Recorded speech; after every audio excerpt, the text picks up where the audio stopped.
il s'agit de regarder la vie régionale du CNAEMO et j'invite par conséquent à me rejoindre en tribune Cécile Delhomme, Michael Roux, Anne-Sophie Ivrette et Corinne Lay-Barbier. Je vous en prie.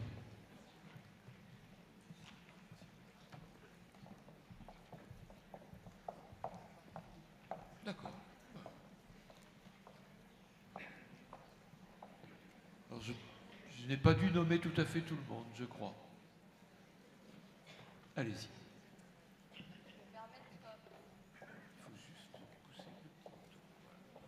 Bonjour à tous et à tous. Je vais me permettre bien sûr d'appeler les délégués régionaux présents pour venir nous retrouver sur la scène. Allez, qu'on fasse voir ce que c'est que cette vie régionale. Il n'y a pas que deux, hein.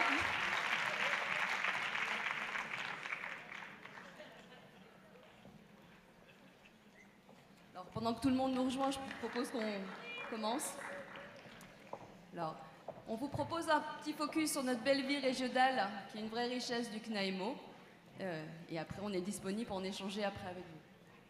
Je laisse la parole à mon collègue. Bonjour. Alors,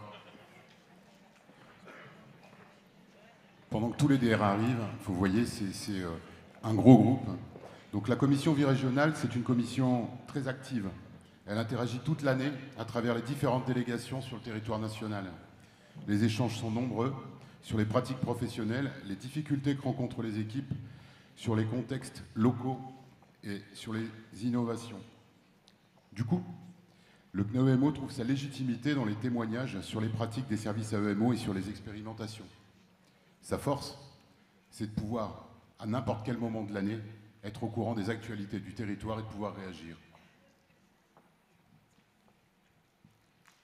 Le groupe régional, c'est une instance où l'ensemble des professionnels exerçant des mesures éducatives, judiciaires et administratives se réunissent.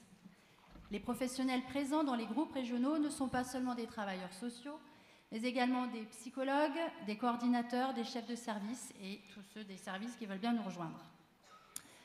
Ce qui offre une palette très intéressante et enrichissante pour les échanges et les débats qui ont lieu dans le groupe.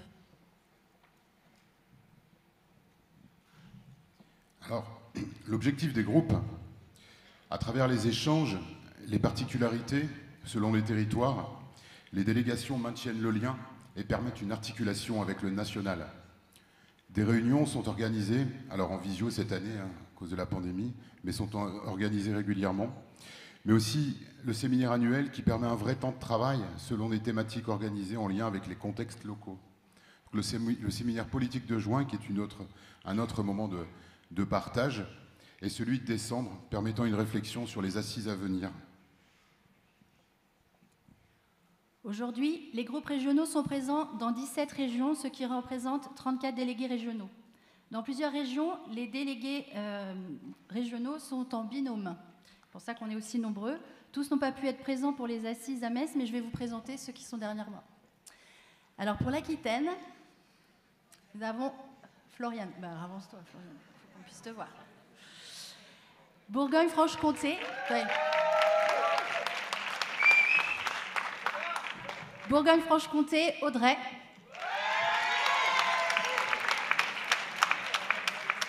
Pour la Bretagne, Elsa. Pour la région Centre, Nathalie et Cécile. Dans le Grand Est, c'est Myriam. Alors, elle est là. L'Île-de-France, Isabelle.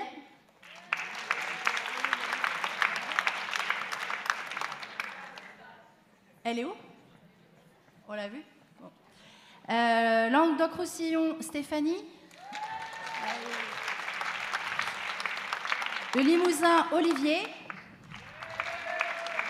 Les Hauts-de-France, Claire et Sébastien. La Normandie, Valérie et Isabelle.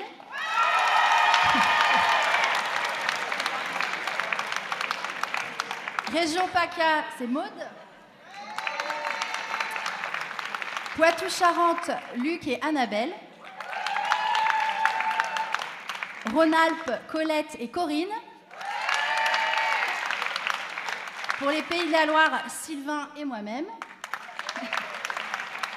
Et le petit nouveau, c'est Nicolas de la délégation ultramarine.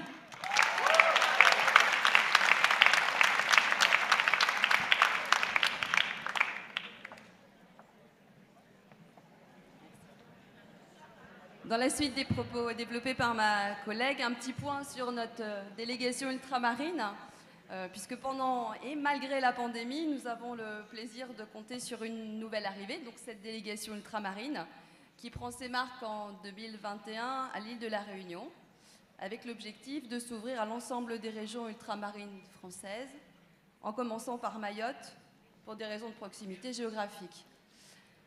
Cette constitution, elle vient enrichir la vision du CNAEMO sur des problématiques de protection de l'enfance qui sont décentralisées de la métropole, d'où l'importance de cette création. Dans un premier temps, le groupe régional ultramarin, GRU, réunit des professionnels de 2 associations habilitées sur le territoire réunionnais, ça va pas être facile, réunionnais, ça va être mieux, en commençant par le directeur de l'AJER Arpège, actuel délégué régional ultramarin, et la directrice de l'ALEFPA.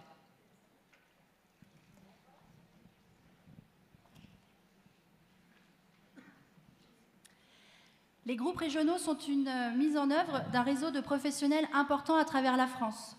Ce sont des instances essentielles au mouvement. Vous vous doutez bien que ces groupes sont dynamiques et actifs. Au-delà de se voir dans un espace où respire la convivialité et la bonne humeur, c'est avant tout un espace d'enrichissement des pratiques professionnelles, de croisement de regards afin de nourrir des réflexions en dehors de nos lieux de travail, mais également de créativité. Au sein du groupe et selon les groupes, les thématiques abordées sont riches et variées et peuvent déboucher sur la rencontre de professionnels aux projets innovants, la rédaction d'articles, l'organisation de journées régionales, voire même l'organisation d'assises. Participer aux groupes régionaux permet de connaître les spécificités des différents services existants sur la région, appréhender l'évolution des pratiques. Le groupe régional est un lieu ressource qui répond aux besoins des professionnels face à notre implication quotidienne dans le travail auprès des familles. Participer au groupe régional nous donne donc la possibilité de faire évoluer notre culture professionnelle. Alors, des perspectives pour valoriser l'expertise des groupes. Donc le partage des différentes expérimentations de terrain permet d'enrichir sa pratique. Il favorise une réflexion et peut permettre de trouver des réponses et d'autres moyens afin d'accompagner les familles au mieux. Depuis quelque temps, nous avons réalisé un questionnaire concernant les accompagnements en milieu ouvert. Dans un premier temps, il s'agit de données quantitatives, d'un recueil de données quantitatives qui remontent et permettent un premier travail d'analyse. À moyen terme, c'est un nouveau recueil de données, mais cette fois qualitatif, qui devrait permettre une analyse sur le fond.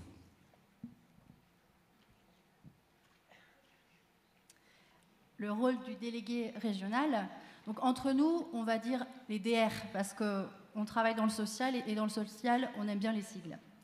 Donc le DR est partie prenante de la vie du CNAEMO par sa participation au conseil d'administration aux différents séminaires. Donc il y a le séminaire politique, le séminaire de préparation des assises, le séminaire DR, et les assises nationales. Le DR et son co-délégué animent les réflexions menées au sein du groupe. Ils relayent, diffusent et échangent les informations de la région et du CNAEMO. Le DR maintient le lien et l'articulation entre le local et le national.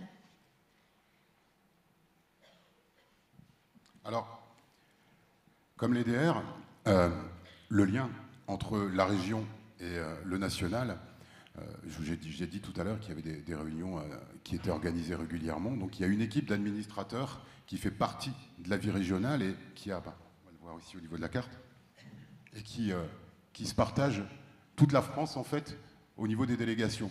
Donc à mon tour de vous présenter mes collègues, donc Cécile Delhomme qui est là, qui est la responsable de la commission et qui est en charge les délégations Poitou-Charentes, Limousin, Centre et Région Ultramarine. Céline Jamémons qui a en charge la référence de la Normandie et de la Bretagne. Catherine Yapka, commission birégionale Île-de-France. Nadège Gay, Aquitaine, Midi-Pyrénées, Limousin. Frédéric Ravilly, Bourgogne, Pays de la Loire, Rhône-Alpes, Claire Vigneault, Languedoc-Roussillon, PACA, Corse, et moi-même, Hauts-de-France, Grand Est. Le tout en lien toute l'année avec Corinne Lesbarbier, notre déléguée générale.